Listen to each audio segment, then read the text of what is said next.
പിറങ്ങുകയാണ് ഇടതുപക്ഷം. നല്ലതുപോലെ തോറ്റ് തുന്നം പാടിയിരിക്കുകയാണ്. ഈ തോൽവിക്ക് പ്രധാന കാരണം പിണറായി വിജയൻ തന്നെയാണ്.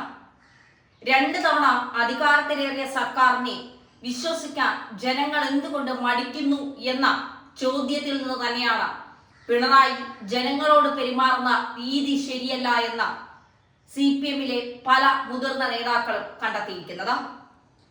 പിണറായിയുടെ ശൈലിയും ധാർഷ്ട്യവും ഒക്കെ മാറ്റി ജനങ്ങളോട് നല്ല രീതിയിൽ ഇടപഴകണം എന്നുള്ള ഒരു ആവശ്യം തന്നെയാണ് പാർട്ടിക്കുള്ളിൽ നിന്ന് ഉയരുന്നത്.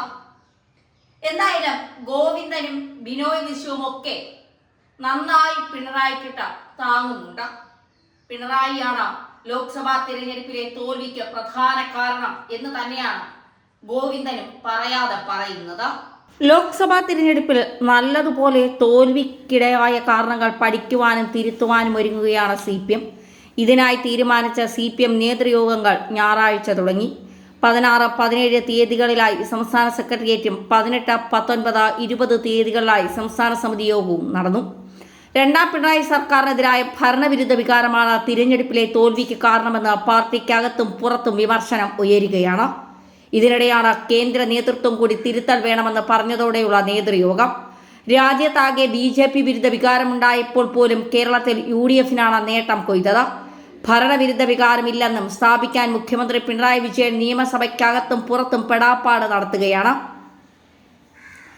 പാർട്ടി സംസ്ഥാന സെക്രട്ടറി MV ഗോവിന്ദൻ ഉൾപ്പെടെയുള്ള നേതാക്കൾ ഭരണത്തിൽ തിരുത്തൽ വേണമെന്ന് തന്നെ ആവശ്യപ്പെടുന്നു.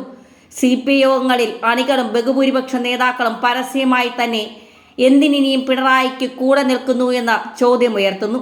സമാനമായ വിമർശനം കൂടുതൽ ഉയർന്നതോടെ ഭരണ ദൗർബല്യങ്ങൾ പരിശോധിക്കേണ്ടതാണ് എന്ന് CPI സംസ്ഥാന സെക്രട്ടറി ബിനോയ് വിശ്വം തുറന്നടിച്ചിരുന്നു. ന്യൂനപക്ഷങ്ങളെ സന്തോഷിപ്പിക്കാൻ നടത്തിയ നീക്കങ്ങൾ മൊത്തം CPM-ന് പരാജയപ്പെട്ടു. ന്യൂനപക്ഷ വോട്ട് ലക്ഷ്യമിട്ട പാർട്ടി നടത്തിയ നീക്കങ്ങൾ വേണ്ട ഫലം കണ്ടില്ല. അതിനാൽ തന്നെ പരമ്പരാഗത വോട്ടർമാർക്കിടയിൽ ഉണ്ടായ ആശങ്ക വൻതോതിലുള്ള വോട്ട് ചോർച്ചയ്ക്ക് ഇടയാക്കി. ഇത് BJP പരമാവധി മുതലെടുത്തു.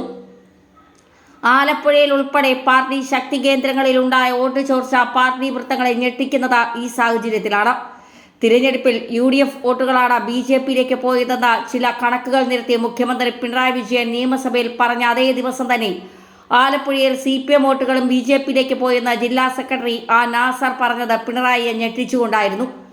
പ്രതീക്ഷിച്ച ന്യൂനപക്ഷ വോട്ടുകൾ CPM-ന് കിട്ടിയില്ല എന്ന പരമ്പരാഗത വോട്ടുകളിൽ ചോർച്ചയുണ്ടായെന്നും തന്നെയാണ് ആലപ്പുഴ ജില്ലാ സെക്രട്ടറി നാസർ പറഞ്ഞത്. പാർട്ടിയിൽ വിശ്വസിച്ച് എക്കാലം ഒപ്പം നിന്നിരുന്ന വിഭാഗം BJP-യിലേക്ക് ചായുന്നുവെന്നത് CPM നേതാക്കളെ ഒന്നടങ്കം ആശങ്കയിലാക്കുമ്പോഴാണ് ഒന്നും സംഭവിച്ചിട്ടില്ല എന്ന് പറഞ്ഞ് പിണറായി കൈകഴുകാൻ നോക്കുന്നത്. തദ്ദേശ തിരഞ്ഞെടുപ്പ് പിന്നാലെ നിയമസഭാ തിരഞ്ഞെടുപ്പും വരാനിരിക്കെ ലോക്സഭാ തിരഞ്ഞെടുപ്പ് തോൽവിയിൽ നിന്ന് പാഠം ഉൾക്കൊണ്ട് ശക്തമായ തിരുത്തൽ നടപടി വേണമെന്നാണ് ഒരു വിഭാഗം നേതാക്കൾ പറയുന്നത്. ഇതിനായി കേന്ദ്ര നേതൃത്വത്തിന്റെ ഇടപെടൽ വേണമെന്നും അവർ പറയുന്നുണ്ട്. 62 ലക്ഷം പേർക്ക് ലഭിക്കേണ്ട പെൻഷൻ കുടിശ്ശികയും ദുർബല ജനവിഭാഗങ്ങളുടെ ആനുകൂല്യങ്ങളും നൽകാതിരുന്നത് ആ വിഭാഗങ്ങളിൽ അസംതൃപ്തി ഉണ്ടാക്കിയെന്നാണ് പാർട്ടി സംസ്ഥാന സെക്രട്ടറി MV ഗോവിന്ദൻ തുറന്നടിച്ചത്. തോറ്റിട്ട് ജയിച്ചെന്ന് പറഞ്ഞിട്ട് കാര്യമില്ല, എന്തുകൊണ്ടാ തോറ്റെന്ന് നല്ലതുപോലെ കണ്ടുപിടിക്കണം.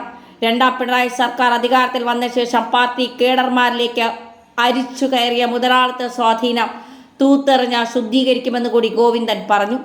കേരളത്തിൽ ഇടതുമുന്നണിക്കുണ്ടായ തിരിച്ചടിയെക്കുറിച്ച് ഗൗരവത്തോടെ സ്വയം വിമർശനാത്മക വിലയിരുത്തൽ വേണമെന്ന് പോളിറ്റ് ബ്യൂറോ അംഗം പ്രകാശ് കാരാട്ട് ആവശ്യപ്പെട്ടതും ഈ സാഹചര്യത്തിലാണ്.